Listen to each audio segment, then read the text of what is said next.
Ini merupakan skuad timnas Indonesia untuk menghadapi Jepang dan Arab Saudi di babak kualifikasi Piala Dunia tahun 2026 zona Asia. Sebelum lebih jauh, aku nggak pernah bosan-bosannya untuk ingat ke teman-teman, ketika teman-teman tonton video ini jangan lupa tekan tombol like-nya. Ya, berkali-kali kita sudah mengatakan skuad yang dimiliki oleh Coach Sintayong mewah dari posisi penjaga gawang, back, lini tengah sampai dengan lini depan. Salah satu PR yang penting diperbaiki oleh Coach Sintayong kekompakan pemain di atas lapangan. Nah, kita lihat saja individu pemain timnas. Jika kita bandingkan dengan lawan-lawan yang sudah dihadapi timnas yang baru sajalah, Cina, Bahrain, harusnya timnas Indonesia bisa melakukan sesuatu yang lebih baik lagi. Namun di atas lapangan, miskomunikasi, kemudian unbalance dari sisi pertahanan, itu terjumpa.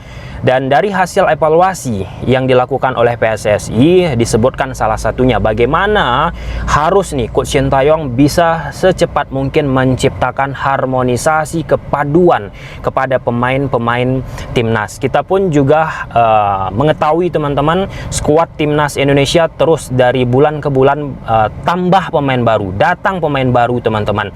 Dengan datangnya pemain baru otomatis butuh lagi yang namanya meningkatkan chemistry, dan secara hitung-hitungan skuad timnas Indonesia yang dipanggil biasa oleh Coach Sintayong, mereka belum memiliki pengalaman untuk bermain bersama secara lama. Oke, kita bahas dari posisi penjaga gawang. Pemain yang dipanggil oleh Coach Sintayong untuk menghadapi Jepang dan Arab Saudi. Dari posisi penjaga gawang ada Martin Paes. Martin Paes tentu tidak perlu diragukan lagi dengan segala kualitasnya. Kemudian ada Nadeo Argawinata bersama Borneo FC. So far so good, penampilannya gemilang teman-teman. Dan yang ketiga ada Muhammad Riyandi. Nah, Muhammad Riyandi ini pun menjadi hal yang menarik ketika dipanggil oleh Coach Sintayong. Kenapa? Karena salah satu hal yang harus ditingkatkan oleh Muhammad Riyandi ini bagaimana ketenangan di bawah mistar. Nah, kita pernah melakukan wawancara eksklusif bersama CEO Arema FC, Pak Iwan Budianto. Arema melawan Persis. Nah, di situ pemain depan Arema, Muhammad Rafli, menyampaikan kepada official Arema FC jika Muhammad Riyandi ini memiliki titik lemah holding the ball, footworknya ketika ingin menguasai bola. Dia cepat panik, dia cepat under pressure. Nah, pada saat pertandingan Arema melawan Persis di Piala Presiden, striker Arema melakukan penekanan pada kala Riyandi menguasai bola. Apa yang terjadi?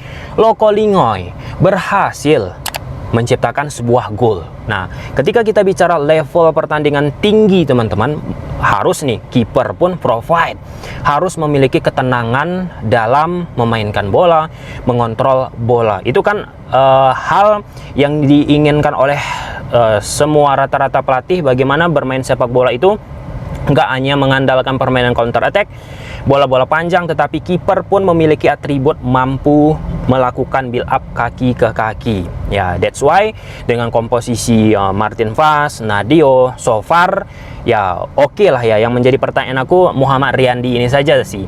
Apa pertimbangan dari Coach Sintayong? Ya, kenapa jadi pertanyaan aku? Karena aku mendapatkan banyak informasi perihal Riyandi ini mudah under pressure, dan jika kita korelasikan, Coach Sintayong kan ingin dia kiper yang memiliki footwork yang oke. Kemudian kita geser ke posisi di depannya, ada Jay Edges. Jay Edges nggak usah kita perdebatkan lagi bagaimana kualitasnya, ketenangannya, dan bagi aku posisi Jay Edges sangat amat penting diberi kepercayaan untuk memegang ban kapten. Nah, sebelumnya pada saat pertandingan melawan Cina, Asnawi diberi kesempatan secara kepemimpinan di atas lapangan, dipertanyakan oleh pecinta sepak bola Indonesia.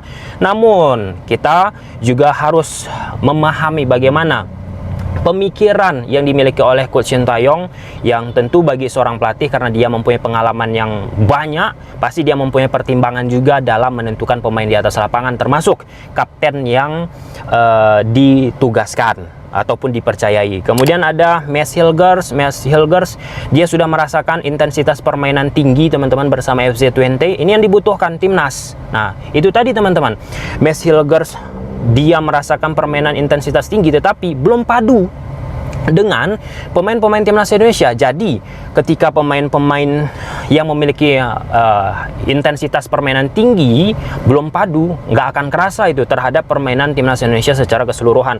Lalu ada Justin Hubner, ya tentu ini pemain ya dibutuhkan oleh sebuah skuad teman-teman dengan karakteristiknya yang sangat amat keren.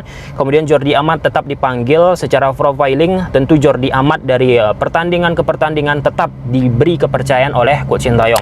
Atributnya jelas, melakukan build up yang oke, walaupun kita juga sudah melihat stamina ataupun usia yang tak bisa dibohongkan teman-teman. Jordi Amat tentu harus bermain lebih cerdas untuk tidak melakukan kesalahan-kesalahan elementer. Lalu ada Ferrari bersama Persija Jakarta, memang dia oke, konsisten permainannya. Lalu ada Rizky Ridho pun bersama Jay Edges, Kelvin Verdong beberapa pertandingan yang lalu, dan bisa dia menunjukkan kekonsistenannya, bisa ia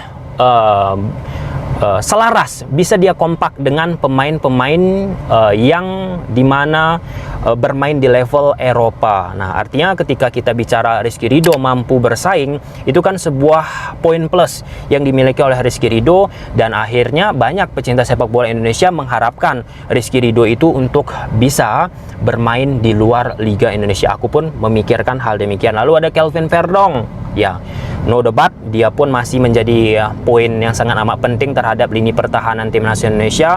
Dari sisi attacking, dari sisi penyerangan pun sangat amat butuh selain daripada defensif. Pratama Arhan, nah Pratama Arhan ini ketika diberi kesempatan sedikit pun dia membayar kepercayaan tersebut. Nah, saat melawan Cina, masuknya Pratama Arhan langsung kan merubah konstelasi permainan dari timnas Indonesia. Nah, dikala deadlock permainan timnas lewat situasi bola mati, throw in, corner kick, bla bla bla bla, itu kan dibutuhkan. Nah, Arhan ini menjadi senjata rahasia, senjata yang mengejutkan bagi Coach Sintayong saat melatih timnas Indonesia.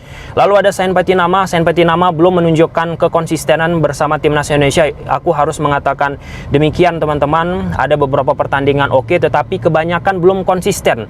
Kekompakan dia tunjukkan di atas lapangan. Sandy Walsh, ya gak usah kita ragukan lagi. Yakob Sayuri dan Yance Sayuri, salah satu atribut yang hilang dari pertandingan yang dimainkan oleh Coach Sintayong beberapa terakhir ini teman-teman, kecepatan dari sisi transisi ataupun berbahaya sektor flank yang dimiliki oleh timnas Indonesia. Masuknya Yakob, masuknya Yance, kita harapkan transisi pun bisa terjaga dengan baik, bisa semakin kuat teman-teman. Di sisi lain, ketika defense pun kan pemain-pemain tersebut memiliki kemampuan yang oke, dan beberapa pertandingan dilakukannya oleh timnas dengan adanya Yakob, dengan adanya Yance memang memberikan warna baru kan terhadap dinamika permainan yang dimiliki oleh Coach Sintayong di atas lapangan. Lalu ada Tom Haye, ya luar biasa, tentu dia bermain di tengah teman-teman. Nathan Choaon pun demikian, Ivar Yener, Ricky Kambuaya. Nah, ini rata-rata pemain yang biasa dipanggil oleh Coach Sintayong, dan ya kita sudah melihat bagaimana pelajaran di pertandingan sebelumnya pada saat Tom Haye dicadangkan itu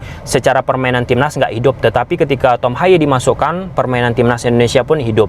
Semoga di pertandingan selanjutnya tidak ada eksperimen-eksperimen yang malah membuat timnas Indonesia tidak seimbang. Lalu ada Ragnar Oratmangun, Marcelino Ferdinand, Witan, Egy.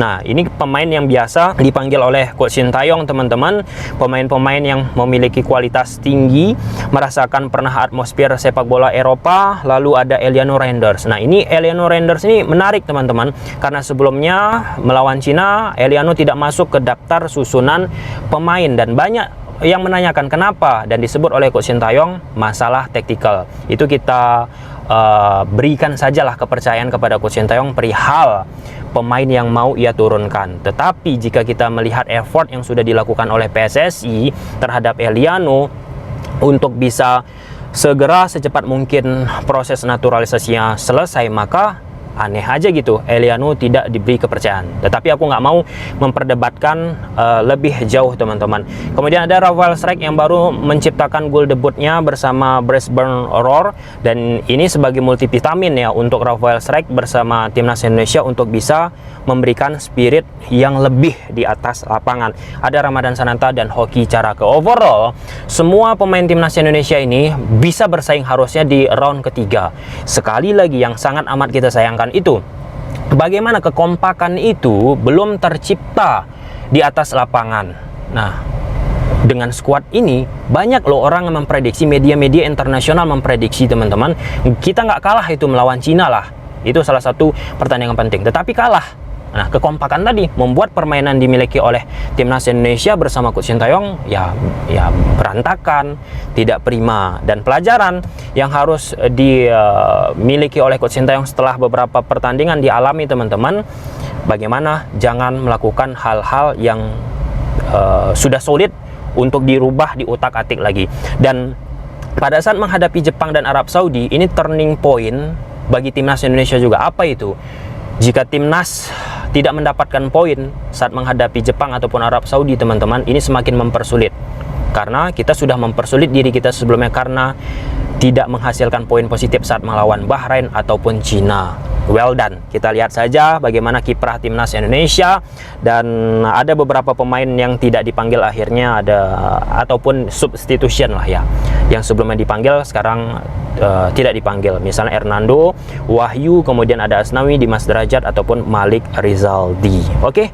Kita lihat saja, tentu dinamika pergantian pemain timnas pun akan terjadi ke depannya. Semakin banyak pemain berkualitas datang, maka akan tidak nyaman tuh pemain-pemain yang biasanya dipanggil. Itulah tingkat persaingan timnas pun luar biasa membara. Oke, sampai sini aja. Gimana menurut teman-teman? Silahkan tulis di kolom komentar. Baik.